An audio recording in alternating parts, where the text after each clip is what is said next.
নতুনকৈ আপোনালোকে আকৌ ল'ব পাৰিব। এই ঘটনাখিনিও আজিৰ দিনটোতে আমি আপোনালোকৰ কাৰণে কৰি দিম।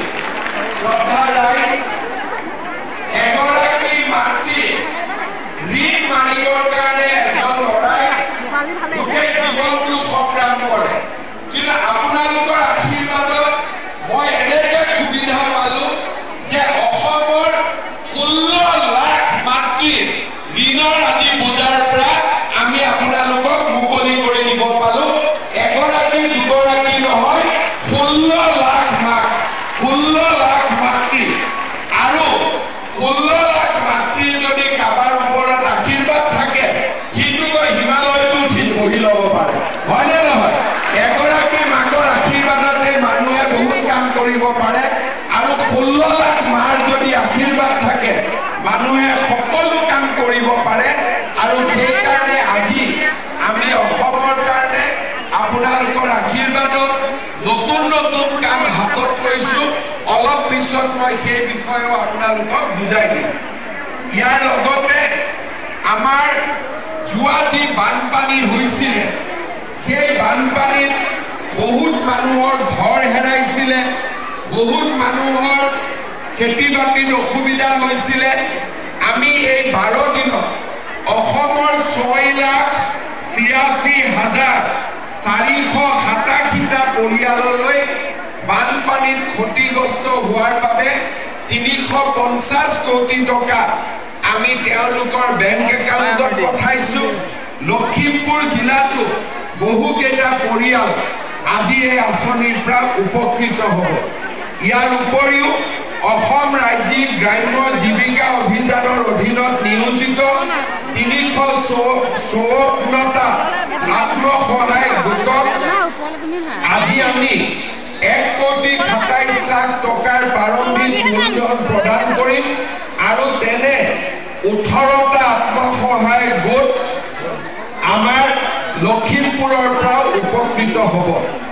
আজিৰ সভাত আমাৰ বিধায়ক মানৱ ডেকাৰ প্ৰচেষ্টাত পানীগাঁও, খাৰকাটি, আহুমনি, মিৰিগাঁও পথত ফটাঘুটি গাঁতত ৰঙা নদীৰ ওপৰত লোক নিৰ্মাণ বিভাগে 26 কোটি টকা নিৰ্মাণ কৰি যি দলং নিৰ্মাণ কৰিছিল, আজি আমি তাৰো শুভ উদ্বোধন কৰিম।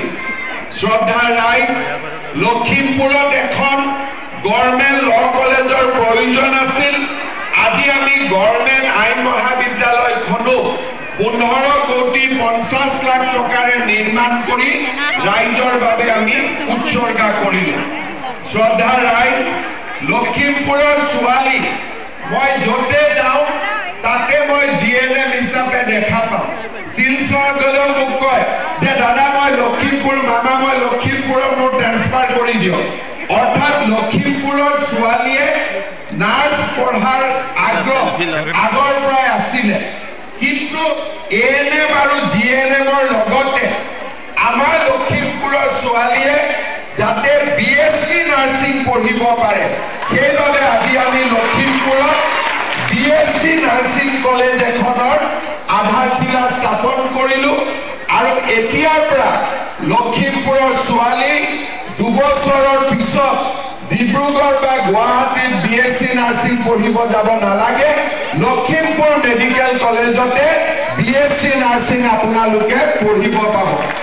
আজিৰ সভাতে এই নাৰ্ছিং স্কুলখনৰ কাৰণে 10 কোটি টকা দিয়া হৈছিল। আজিৰ সভাত মই আৰু 15 কোটি টকা যোগ কৰি দিছো, যাতে আমি BScৰ লগতে ইয়াতে MSc নাৰ্ছিঙো আমি লখিমপুৰৰ ছোৱালীক লখিমপুৰতে যাতে আমি পঢ়ুৱাব পাৰো। শ্ৰদ্ধা ৰাইজ, বিধায়ক মানৱ ডেকাৰ প্ৰচেষ্টাত বগী নদীত আৰু নৱ দলে ডাঙৰীয়াৰ প্ৰচেষ্টাত বগী নদীত 15 কোটি টকাৰে 700 আসন বিশিষ্ট এটা অত্যাধুনিক প্ৰেক্ষাগৃহ নিৰ্মাণ হ'ব। তাৰো আজি আমি একেলগে ইয়াতে আধাৰশিলা স্থাপন কৰিছো।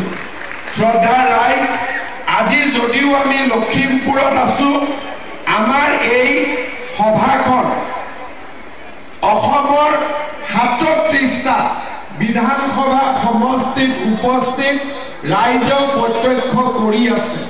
অৰ্থাৎ আজিৰ সভাতে আমি অসমৰ ৩৭টা বিধানসভা সমষ্টিত ৫ লাখৰো অধিক লোকক আমি ৰেচন কাৰ্ড প্ৰদান কৰিম। লখিমপুৰৰ ৯,৬৬১ গৰাকী হিতাধিকাৰী আৰু ৩,৮২২টা পৰিয়ালে আজি নতুনকৈ আমাৰ ইয়াত ৰেচন কাৰ্ড পাব।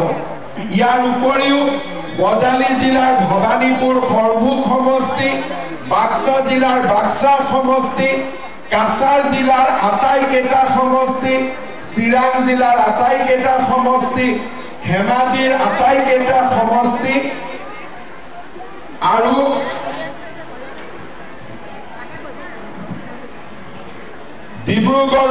ডিব্ৰুগড় দুলিয়াজান, ডিমা হাছাওৰ হাফলং, হাইলাকান্দি হোজাই ৰামদিং, কামৰূপৰ বকো, ছয়গাঁও, পলাশবাৰী, হাজো, শুৱালকুছি, ৰঙিয়া, কমলপুৰ, কামৰূপ মহানগৰ জিলাৰ দিছপুৰ, ডিমৰীয়া, নিউ গুৱাহাটী, কোকৰাঝাৰৰ গোসাইগাঁও, দতমা, কোকৰাঝাৰ আৰু বাওখানগুৰি, পৰ্বতজৰা, নলবাৰী, টিহু, শিৱসাগৰৰ ডিমৌ, তামুলপুৰৰ তামুলপুৰ আৰু গোৰেশ্বৰ সমষ্টিৰ ৰাইজেও আজিৰ সভাতে ৰেচন কাৰ্ড লাভ কৰিব আৰু সকলো ৰাইজে এই ৰেচন কাৰ্ড ল'বৰ বাবে আজি এই সমষ্টিসমূহত উপস্থিত আছে। মই লখিমপুৰৰ পবিত্ৰ ভূমিৰ পৰাই ৩৭টা সমষ্টিত উপস্থিত থকা সকলো ৰাইজকে মোৰ প্ৰণাম জনাইছো। এতিয়া মই ৰেচন কাৰ্ডৰ ওপৰত কেইটামান কথা ক'ব খোজো। ৰেচন কাৰ্ডখন পালে আমাৰ কি কি লাভ হয়? প্ৰথম, এই মাহৰ 15 তাৰিখৰ পৰা 28 তাৰিখলৈকে আমি অৰুণোদয় আঁচনিৰ নতুন হিতাধিকাৰী নিৰ্বাচন কৰি আছো। অৰ্থাৎ প্ৰত্যেক গাঁও সভা পাতিছো, পুলিং বুথত আমি অৰুণোদয় বাবে হিতাধিকাৰী আমি নিৰ্বাচন কৰিছো আৰু এইবাৰৰ নতুন নিয়ম মতে অৰুণোদয় আঁচনি পাবৰ কাৰণে আমাৰ ঘৰত এখন ৰেচন কাৰ্ড থাকিব লাগিব। এতিয়া আজি যিসকলে ৰেচন কাৰ্ড পালে তেওঁলোকে এতিয়া নিজৰ নাম অৰুণোদয় আঁচনিৰ বাবে গাঁও সভাত তেওঁলোকে দিব পাৰিব। যদি ৰেচন কাৰ্ড নাথাকিলেহেঁতেন তেওঁলোকে অৰুণোদয় আঁচনি নাপালেহেঁতেন। সেইকাৰণে আমি ততাতৈয়াকৈ যিসকলৰ ৰেচন কাৰ্ড নাই তেওঁলোকক আমি ৰেচন কাৰ্ড দিয়াৰ ব্যৱস্থা কৰিম। এতিয়া ৰেচন কাৰ্ডখন পালে অৰুণোদয় পোৱাৰ ৰাস্তা মুকলি হয়। লগতে ৰেচন কাৰ্ডখন পোৱাৰ লগে লগে প্ৰধানমন্ত্ৰীৰ আয়ুষ্মান ভাৰত, মুখ্যমন্ত্ৰীৰ আয়ুষ্মান অসম এই দুটা আঁচনিৰ জৰিয়তে আমি মেডিকেল কলেজ, নাৰ্ছিং হোমত চিকিৎসাৰ বাবে বছৰি 5 লাখ টকালৈকে আমি বিনামূলীয়া চিকিৎসা পাব পাৰো। আমাৰ ঘৰত যদি আয়ুষ্মান ভাৰতৰ কাৰ্ডখন নাই, তথাপিতো হস্পিটালত যদি আমি ৰেচন কাৰ্ডখন দেখুৱাও, ৰেচন কাৰ্ডখন দেখুৱালে বছৰি 5 লাখ টকালৈকে আমি বিনামূলীয়া চিকিৎসা এটা পৰিয়ালে আমি লাভ কৰিব পাৰিম। তাৰমানে আপোনালোকে চিন্তা কৰক যে আজি আমি অসমত 2,50,00,000 ব্যক্তিক আমি ৰেচন কাৰ্ড দিছো আৰু সকলোৱে যদি বছৰি 1 লাখ টকাৰো মেডিকেলত ট্ৰিটমেণ্ট কৰে তেতিয়াহ'লে চৰকাৰে কিমান টকা মেডিকেলত দিব লাগিব? 2,500 কোটি টকা। আৰু ৰেচন কাৰ্ডখন হাতত থকা মানে কি যে আপোনালোকে বেমাৰ আজাৰ হলে 5 লাখ টকালৈকে চিন্তা কৰিব নালাগে।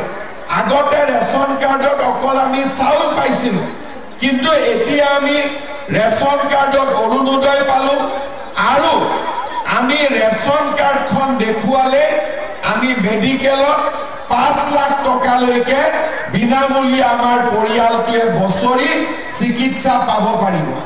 ইয়াৰ পিছত ৰেচন কাৰ্ডখনৰ লাভ কি আমি সকলো কথাতে গাঁওবুঢ়াৰ চাৰ্টিফিকেট ল'ব লাগে মৌজাদাৰৰ চাৰ্টিফিকেট ল'ব লাগে কিন্তু ৰেচন কাৰ্ডখন হাতত থকা মানে এইটো প্ৰমাণ হয় যে মোৰ বাৰ্ষিক উপাৰ্জন 4 লাখ টকাতকৈ কম এতিয়া বহুত মানুহে অৰুণোদয়ৰ বাবেও গাঁওবুঢ়াৰ চাৰ্টিফিকেট বিচাৰি আছে মই আপোনালোকক এটাই কথা কৈছো যে অৰুণোদয়ৰ কাৰণে গাঁওবুঢ়া মৌজাদাৰৰ কোনো চাৰ্টিফিকেট নালাগে মাত্ৰ ৰেচন কাৰ্ডখন দেখুৱালে হ'ব কোনোবা জায়গা চাৰ্টিফিকেটৰ নামত 30 টকা লয় 50 টকা লয় 100 টকা লয় এইবিলাক মই ভাল নাপাওঁ আৰু সেই কাৰণে আজিৰ সভাতে মই কৈ দিছো যে ৰেচন কাৰ্ড থাকিলে কোনো গাঁওবুঢ়াৰ আমাক চাৰ্টিফিকেট নালাগে কোনো মৌজাদাৰৰ আমাক ইনকাম চাৰ্টিফিকেট নালাগে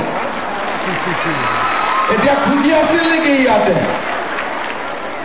আজিৰ পৰা আপোনালোকৰ নালাগে তেনেকৈ পাব ইয়াৰ পিছত ৰেচন কাৰ্ডখন থাকিলে কি লাভ হয় আপোনালোকে জানে যে প্ৰত্যেক বছৰ আমি ল'ৰা ছোৱালীক কলেজত বিনামূলীয়া এডমিশ্যন দিওঁ এতিয়া বিনামূলীয়া এডমিশ্যন দিয়াৰ কাৰণেও কলেজে কয় যে এখন ইনকাম চাৰ্টিফিকেট লৈ আহক এতিয়া আমি কলেজবিলাকক কৈ দিছো যে ৰেচন কাৰ্ডে লাষ্ট চাৰ্টিফিকেট ইয়াৰ ওপৰত আৰু একো চাৰ্টিফিকেট নালাগে ৰেচন কাৰ্ডখন দেখুৱালে আপোনালোকে কলেজত বিনামূলীয়াকৈ এডমিশ্যন দিব এতিয়া মই আৰু এটা কথা ক'ব খুজিছো এইটো নতুন ৰেচন কাৰ্ডত প্ৰধানমন্ত্ৰী মোদী ডাঙৰীয়া আমাক 5 কেজিকৈ বিনামূলীয়া চাউল দিয়ে আমি প্ৰত্যেক বছৰ প্ৰত্যেক মাহত আমি 5 কেজি চাউল বিনামূলীয়াকৈ পাম এইবাৰ আমি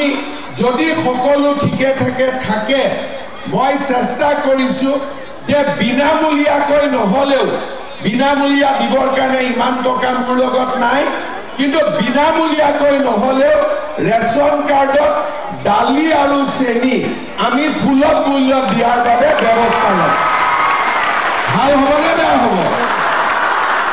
হ'ব নেকি ইমান কমকৈ গৈ আছে ভাল হ'বনে বেয়া হ'ব বজাৰতকৈ যদি দালি অন্তত 25 টকাও কমত দিব পাৰো চেনি যদি বজাৰতকৈ 20 টকাতকৈ হ'লেও দাম কমত দিব পাৰো ভাল হ'বনে বেয়া হ'ব এইফালে বেয়া হ'ব নেকি কোৱা নাই ভাল হ'বনে বেয়া হ'ব ঠিক আছে এতিয়া মই চিন্তা কৰি আছো যে ৰেচন কাৰ্ডৰ লগত কিমান লাভ হ'ল এটাকৈ চিন্তা কৰক প্ৰথম ৰেচন কাৰ্ড পালো তাৰ মানে 5 কেজি চাউল বিনামূলীয়া পালো ৰেচন কাৰ্ড পালো অৰুণোদয় পোৱাৰ বাবে যোগ্য হলো তৃতীয়তে ৰেচন কাৰ্ড পালো বেমাৰ আজাৰ হলে 5 লাখ টকালৈকে ট্ৰিটমেণ্ট হ'ল ৰেচন কাৰ্ড পালো কোনো কামতে আৰু গাঁওবুঢ়া মৌজাদাৰৰ ইনকাম চাৰ্টিফিকেট নালাগে আৰু লাষ্টত চেষ্টা কৰি আছো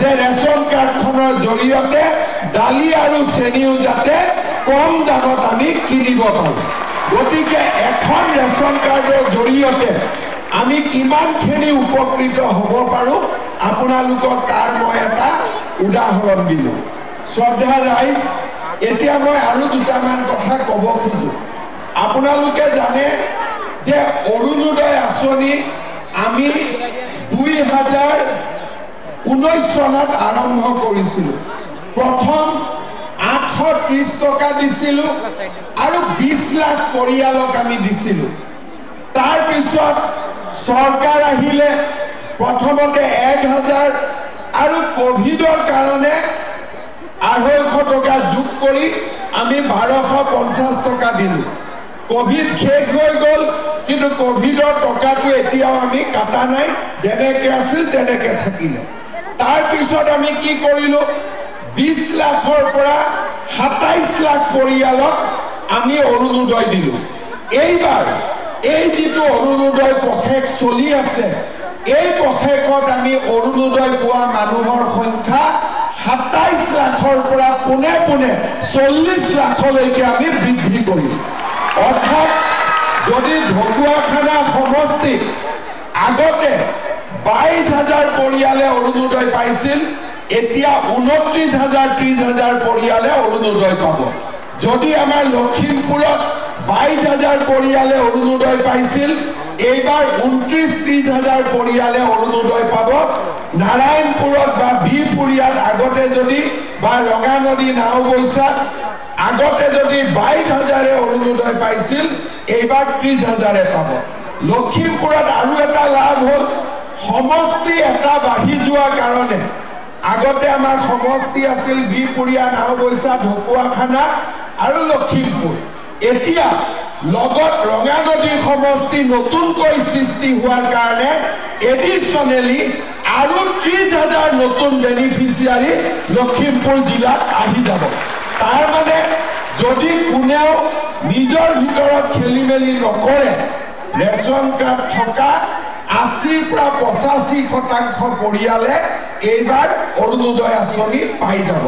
লাহে লাহে আপোনালোকে মোক আশীৰ্বাদ কৰি গৈ থাকিব আৰু আমি নতুন নতুন কাম কৰি কৰি গৈ থাকিম।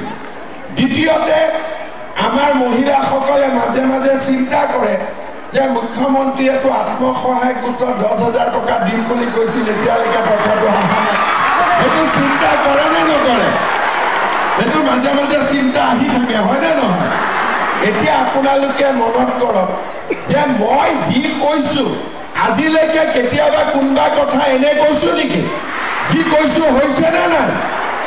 এতিয়া আমাৰ এই আঁচনিটোৰ নাম হ'ল মহিলা উদ্যমিতা আঁচনি।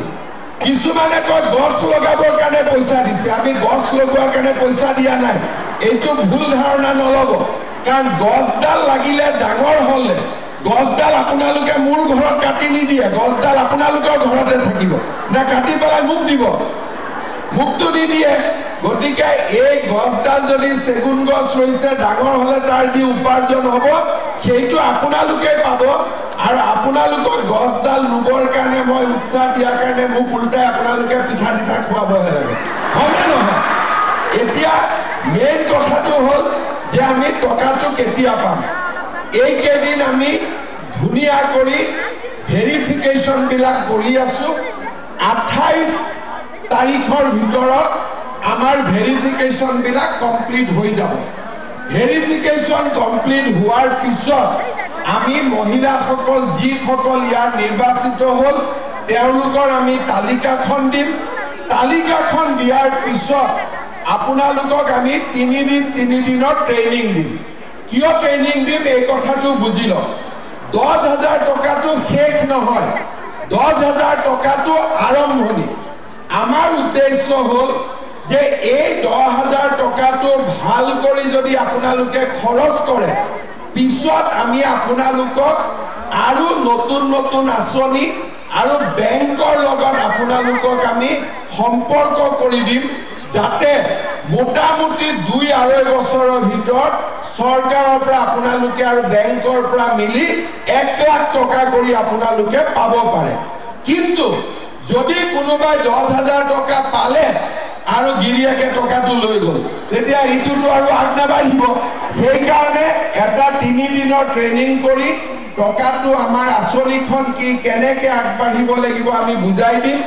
আৰু তাৰ পিছত এনেকে মিটিং পাতি আপোনালোকক মই আহি টকাটো দি দিম। টকাটো 100% পাবই, খালি অকণমান অপেক্ষা কৰক, অপেক্ষাৰ ফলটো মিঠা হয়, হয়নে নহয়? আৰু মহিলাসকলে নিজে গম পায়। আমি আপোনালোকে যেতিয়া আমাক জন্ম দিছিল, এদিনতে জন্ম দিছিল নে 10 মাহ 10 দিন পেটত ৰাখি জন্ম দিছিলে, নে এদিনতে জন্ম দিছিলে? অকণমান ধৈৰ্য সকলোতে লাগে, সৃষ্টিটো জন্ম লাগে আৰু পালনতো ধৈৰ্য লাগে, হয়নে নহয়? গতিকে আপোনালোকৰ এই কামটো চলি আছে, একেবাৰে টেনশ্যন নল'ব।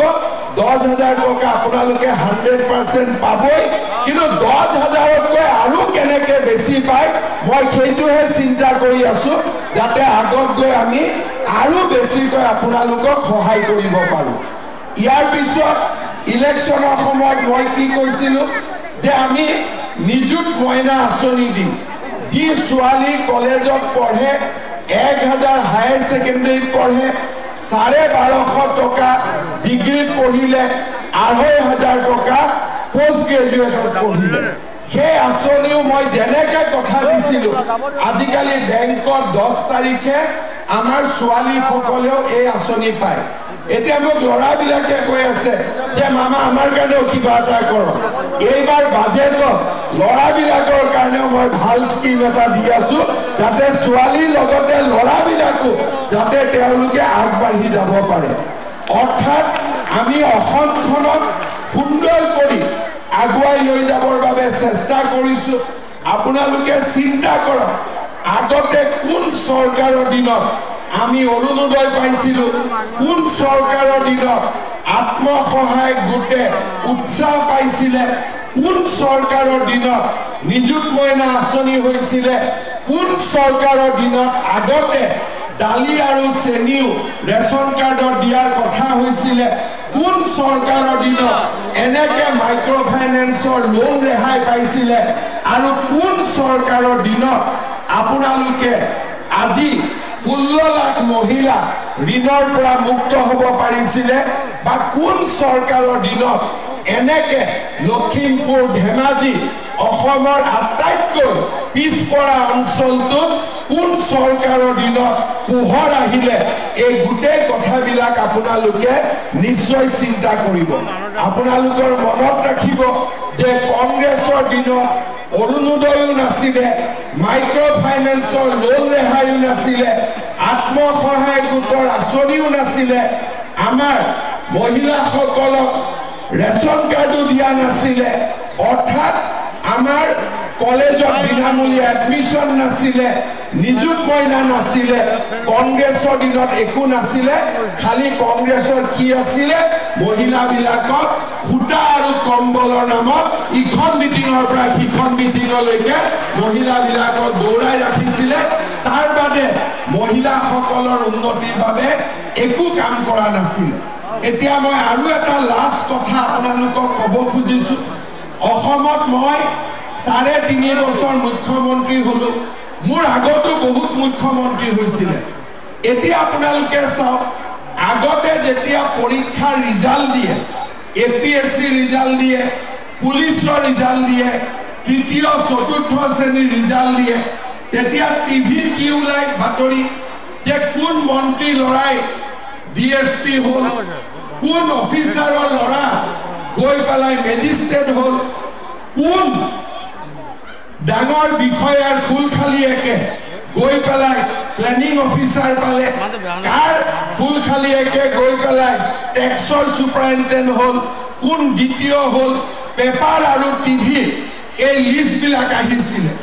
আৰু এই লিষ্টবিলাকৰ লগত কি লিখিছিলে যে এনেকুৱা এটা চাকৰি পাবৰ কাৰণে হয় মন্ত্ৰী বিধায়কৰ ফুলখালিয়েক হ'ব লাগিব নহলে মন্ত্ৰী বিধায়কৰ ল'ৰা হ'ব লাগিব নহলে মন্ত্ৰী বিধায়কৰ আশে পাশে থাকিব লাগিব পঢ়া শুনাৰ কোনো মূল্য নাই পঢ়া শুনা কৰিলে অসমত কোনেও চৰকাৰী চাকৰি নাপায় আৰু মানুহে এইটো মানি লৈছিলে মোৰ ওচৰতে আহি কয় যে দাদা কিবা এটা লাইন দিয়ক মই মেজিষ্ট্ৰেট হ'ব লাগে কোনোবা আহি ক'ব যে মই 1 কোটিলৈকে টকা ঘোষ দিম মোক চাকৰিটো যেনে তেনে কৰি দিব লাগে মানুহে ভাবিছিলে টকা দিয়াটোৱে নিয়ম আৰু বিনা টকা চাকৰি কেতিয়াও সম্ভৱে হ'ব নোৱাৰে আৰু তেনেকৈ আমাৰ অসমখন ৭৫ বছৰ চলি আছিল 2021 চনত মই মুখ্যমন্ত্ৰীৰ দায়িত্ব লোৱাৰ পিছত কৈছিলো যে এনেকে নহয় আমি পৰিৱেশৰ পৰিৱৰ্তন কৰিম আজি মই 1.5 লাখ ল'ৰা ছোৱালীক চাকৰি দিলো 1.5 লাখ ল'ৰা ছোৱালীৰ পৰা 1 লাখ টকাকৈ যদি মই ললোহেঁতেন মোৰ পকেটত 1500 কোটি টকা আহিলেহেঁতেন আৰু 1 লাখ দিয়াটোত কাৰো আপত্তিয়ে নাই 10 লাখ 15 লাখ 20 লাখ 1 কোটিলৈকে দিয়ে 1 লাখ দিলেতো হাঁহি দি দিব আজিয়ে যদি মই ইয়াত কওঁ যে আপোনালোকৰ ল'ৰাক মই চাকৰি দিম 1 লাখ টকা মোক গধূলিৰ ভিতৰত দিয়ক চবেইটো গধূলিৰ ভিতৰতে লৈ আহিব 1 লাখ টকা যদি মই ললোহেঁতেন 1500 কোটি টকা মোৰ ঘৰত গ'লহেঁতেন কংগ্ৰেছ দলে কয় যে মই দুৰ্নীতি কৰোঁ আৰু দুৰ্নীতি যদি কৰিলোহেঁতেন 1500 কোটি টকাটো মোৰে পকেটত আহিলেহেঁতেন আজি আপোনালোকে চাওক পৰীক্ষা ৰিজাল্ট দিলে এতিয়া টিভিত কি ওলাই কোন মন্ত্রীর খুল খালিয়ে তার নাম নোলায়, কোন অফিসারের খুল খালিয়ে তার নাম নোলায়, রিজাল্ট দিলে ওলাই যে ই অমুক গাঁৱৰ তৰকাৰী বেপাৰী ছোৱালী, ই অমুক গাঁৱৰ খেতিয়কৰ ল'ৰা, ই অমুক গাঁৱৰ ৰিক্সা চালকৰ ল'ৰা, ই অমুক গাঁৱৰ ঠেলা চালকৰ ল'ৰা। মন্ত্ৰীৰ খুল খালিয়েকৰ পৰা অসমখনক আমি তৰকাৰী বেপাৰী ল'ৰালৈকে আমি ৰূপান্তৰ কৰিলো, আৰু এইটোৱে হৈছে আমাৰ জীৱনৰ আটাইতকৈ ডাঙৰ সফলতা।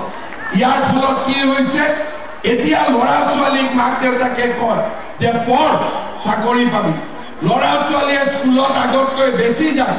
এতিয়া মই যোৱা কালি পৰহি দিনাখন মই এখন মিটিঙত গৈছিলো, ছোৱালীবিলাকে মোক ধৰি ক'লে যে মামা, মই চামগুৰিত গৈছিলো, ছোৱালীবিলাকে মোক ধৰি পেলাই ক'লে যে মামা আমাক স্কুলত শিক্ষক লাগে। আগতে কোনো চিন্তাই নকৰিছিল, আজিকালি চবেই জানে যে পঢ়া শুনা কৰিলে আমাৰ ল'ৰা ছোৱালীয়ে চাকৰি পাব। ৰাজ্যত আন্দোলন নোহোৱা হৈছে, শিক্ষাৰ পৰিৱেশ নিৰ্মাণ হৈছে, আৰু অসমখন এটা ভাল পৰিৱেশলৈকে গৈ আছে। আৰু যিসকল ডেকা ল'ৰাই চাকৰি নাপায় তেওঁলোকৰ কাৰণেও মই ব্যৱস্থা কৰিছো যে তেওঁলোকক চৰকাৰে 2 লাখকৈ টকা দিব। লোৱাৰ কথা বাদ দিয়ক, ওলোটাই 2 লাখকৈ আমি টকা দিম যাতে ল'ৰা ছোৱালীয়ে ব্যৱসায় কৰি খাব পাৰে। আগতে চিন্তা কৰক, চাকৰিৰ নামত টকা লৈছিলে, এতিয়া টকা লোৱাটো বাদে দিয়ক, বিনা পইচাত চাকৰি, আৰু যিকেইটা ল'ৰাই চাকৰি নাপায় তেনেকুৱা 2 লাখ ল'ৰাক 2 লাখ টকা কৰি ব্যৱসায় কৰিবৰ কাৰণে আজি চৰকাৰে টকা দিয়া আৰম্ভ কৰিছে। বেংকৰ লোন নহয়, ডাইৰেক্টলি টকা দিয়া আৰম্ভ কৰিছে। আপোনালোকৰ এই গোটেই কথাবোৰ আপোনালোকে আলোচনা কৰিব। কংগ্ৰেছৰ মানুহবিলাকে আমাক ইমান দিন শোষণ কৰিলে, আমাক একো সুবিধা নিদিলে, ৰাস্তা নবনালে, দলং নবনালে, স্কুল নবনালে। এতিয়া একোখন হাইস্কুল বনাবলৈ কংগ্ৰেছৰ দিনত MLA দিছিলে 2 লাখ 5 লাখ টকা। এতিয়া মই এখন হাইস্কুল বনাবৰ কাৰণে 8 কোটিকৈ টকা দিব আৰম্ভ কৰিছো, যাতে ধুনীয়াকৈ ডন বস্কো সেন্ট মেৰিজতকৈ আমাৰ হাইস্কুলখন যাতে ভাল হয়। আজি আপোনালোকে অসমৰ পৰিৱৰ্তন চাব, প্ৰত্যেক জিলাতে মেডিকেল কলেজ হৈছে, প্ৰত্যেক জিলাতে ব্ৰহ্মপুত্ৰৰ ওপৰত দলং হৈছে, প্ৰত্যেক জিলাতে আজি একোখনকৈ বিশ্ববিদ্যালয় হ'বৰ কাৰণে আৰম্ভ কৰিছে। 3.5 বছৰৰ ভিতৰতে আমি যিমান পাৰো আমি পৰিৱৰ্তন কৰিছো। মই কৈ গ'লে ইয়াৰ মাজত চৰাইদেউ মৈদামৰ কথা, বিহুৰ কথা, লাচিত বৰফুকনৰ কথা কৈ গ'লে শেষ নহ'ব যে কিমান কাম যোৱা 3.5 বছৰত আমি কৰিবলৈ সক্ষম হৈছো। আজি আপোনালোকে এসময়ত মানুহে কৈছিল যে অসমৰ আটাইতকৈ অনুন্নত জিলা হ'ল ব্ৰহ্মপুত্ৰৰ উত্তৰ পাৰ, আৰু আজি 3.5 বছৰৰ ভিতৰত অসমৰ আটাইতকৈ বিকশিত জিলালৈ লখিমপুৰ আৰু ধেমাজিক আজি আমি ৰূপান্তৰ কৰিছো। আপোনালোকে আশীৰ্বাদ কৰিব, এনেকৈ আমি কাম কৰি গৈ থাকিম। ৰাইজে আশীৰ্বাদ দিব, আৰু ৰাইজে যিমানে আশীৰ্বাদ দিব সিমানেই আমি কাম কৰাৰ শক্তি পাম। পুনৰ এবাৰ আপোনালোকক ধন্যবাদ জনাইছো, আৰু আপোনালোকৰ আশীৰ্বাদ বিচাৰিছো যাতে আমি এনেকৈ এখন নতুন অসম নিৰ্মাণৰ বাবে আগবাঢ়ি যাব পাৰো। বহুত বহুত ধন্যবাদ। জয় হিন্দ, বন্দে মাতৰম। ধন্যবাদ মাননীয় মুখ্যমন্ত্ৰী ডক্টৰ হিমন্ত বিশ্ব শৰ্মা। ইয়াৰ লগে লগে আমি আগবাঢ়িছো আজিৰ এই অনুষ্ঠানৰ বিশেষ কাৰ্যসূচীৰ দিশে। ইতিমধ্যে আপোনালোক সকলোৱে জ্ঞাত হৈছে যে মাননীয় মুখ্যমন্ত্ৰীগৰাকীয়ে নতুনকৈ নিৰ্বাচন কৰা হিতাধিকাৰীসকলৰ মাজত ৰেচন কাৰ্ড বিতৰণৰ 2য় পৰ্যায়ৰ উদ্বোধন কৰিলে। অসমৰ 5,19,365 গৰাকী হিতাধিকাৰীৰ 2য় পৰ্যায়ত সংযোজন কৰা হৈছে। লখিমপুৰ বিধানসভা সমষ্টিৰ মুঠ 9,661 হিতাধিকাৰীক সামৰি লোৱাকৈ মুঠ 3,822খন ৰেচন কাৰ্ড এই অনুষ্ঠানৰ জৰিয়তে বিতৰণ কৰিব। মুখ্যমন্ত্ৰীগৰাকীয়ে 5 গৰাকী হিতাধিকাৰীক প্ৰেৰণ কৰিব। ৰেণুকা বৰবৰা, তুষ্টি নেও, প্ৰিয়ংকা চেত্ৰী শৰ্মা, ৰূপালী পায়েং, অমৃতা কুজুৰ। মই 5গৰাকী হিতাধিকাৰী ৰেচন কাৰ্ডৰ দাবী প্ৰদান কৰিবলৈ অনুৰোধ জনাইছো। প্ৰথমগৰাকী ৰেণুকা বৰুৱা, তুষ্টি নেও, প্ৰিয়ংকা চেত্ৰী শৰ্মা, ৰূপালী পায়েক, অমৃতা কুজুৰ।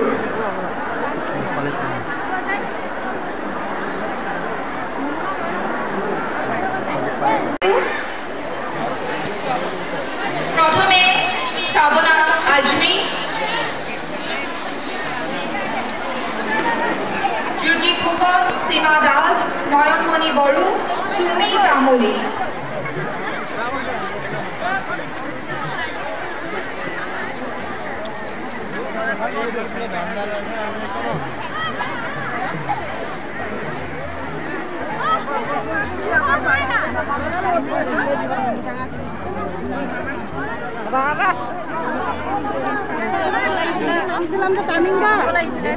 পুলিশ লাগছিল এখানে আমরা এখানে রাখবো পুরা বিনা বিষয়ে পাওয়া গেছে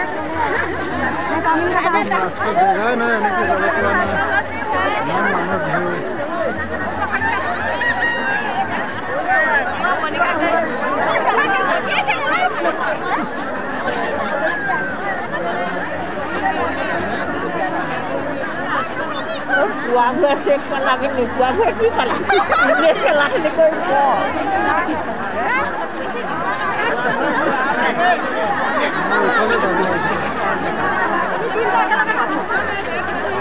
Aduh, mau kalau